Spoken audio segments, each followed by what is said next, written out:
CJ, lakaw sa CJ. Dire di ay oh.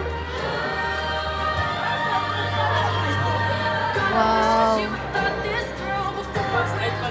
Pwede dito mo balik dire. Pwede mo maging ana. Kining lugar kay gitawag siya na Old Folsom. So kini nga mga building diri kay mga 150 to 170 years old na. Ilaha jung gi-preserve ang mga building. So nice jud kaayo diri Musuroy.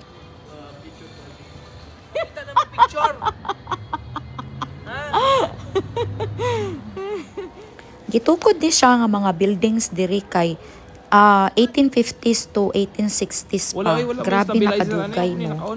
Nice kaayo kay ilaha jung gi-preserve. Uyog-uyog ba? Uyog-uyog ang video. Lapay ka, Riz!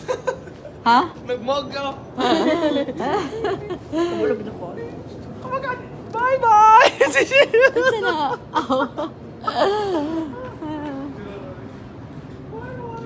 Sama natin ni Uy. Sa unang panahon kay dili pa sikat ang Sacramento, ang California dili pa, pero kadtong na ay nakadiscover og gold sa river, daghan na kaayo og mga tao ang mingdayo diri sa Sacramento tungod kay gusto sila madato ug daghan jud kaayo ang nadato tungod sa mga gold nga ilahang nakuha sa river. Gitawag to siya na California Gold Rush Era.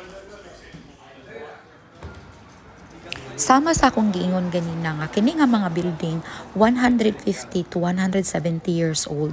Wala jud nila gipangguba. Gipreserve jud nila ang mga building ug ang lugar.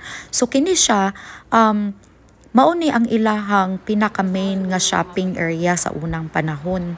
Sikat kaayo ni diri aning kining lugara. Kay diri gyud naga-shopping ang mga tao kay wala pa may mga mall sa una.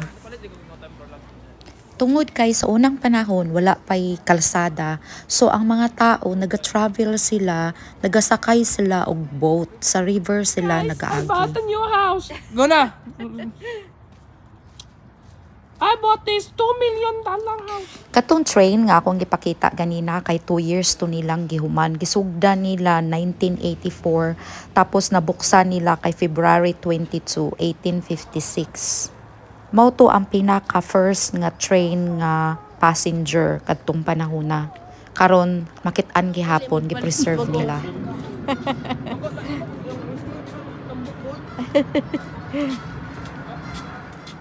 Kadto nga train kay ilaha tong gisugdan og trabaho during the gold rush era.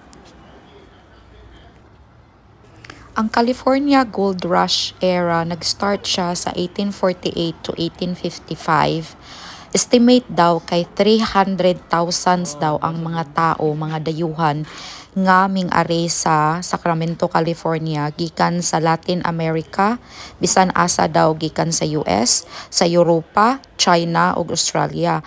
Nya daghan daw kaayo jud ang nangadato. Mingbalik sila sa ilahang mga lugar nga mga mayaman na. Sana all.